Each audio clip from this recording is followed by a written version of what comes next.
Oh, I was down a pub the other night, you know, I was minding my own business and everything, and this bloke, Dimitri, comes up to me.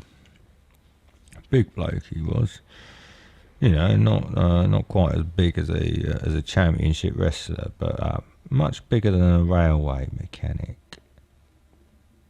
Well, he comes over and he sits down, quite uninvited, and starts telling me this story. Now, I'm not the sort of bloke to interrupt someone while they're telling me a story, so I just sat and listened. Well, it wasn't the kind of story I was expecting. Let me put it that way.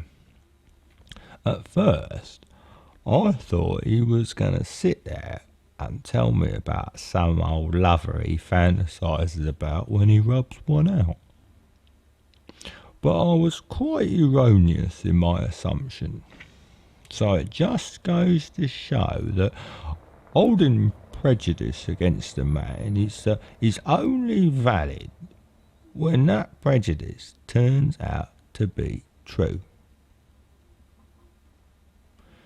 Now, where was I? He sat down and story. Oh yes, he tells me this story, right, about something he's noticed, something he's really quite disturbed by. He explained, right, how about 2 weeks ago now he was sitting at home in his armchair, just reading the paper and waiting for the horses to come on the telly. Now, he starts feeling really anxious all of a sudden, really uncomfortable, right?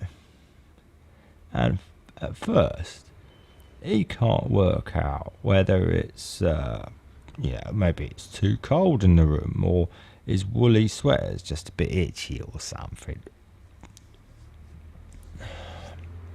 But then he works it out.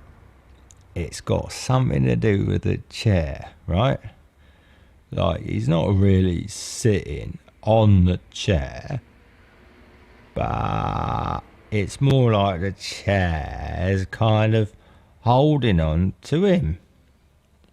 Like, this chair, well, this bloke, Dimitri, his name was, he feels he's not like a real person anymore. He's become an object.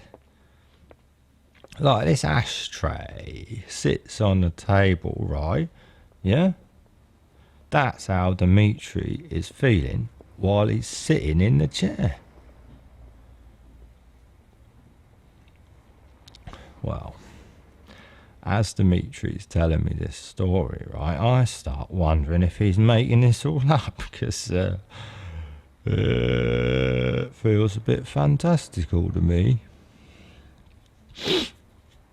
But he carries on and he tells me how he gets this feeling more and more. And he's not really just gossiping like people usually gossip just down a pub, you know, they just talk about stuff.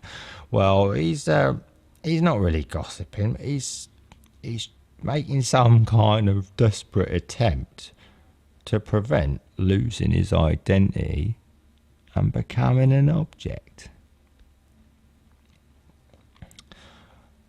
Well, I says, that's a bit of a responsibility to lay on someone in the pub who isn't becoming an object. You're taking a bit of a liberty sitting down here and disturbing my pint while you try and prevent the breakdown of your subjective reality.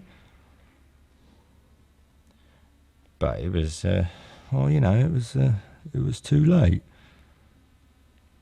After my outburst, he became an object of complete indifference to me.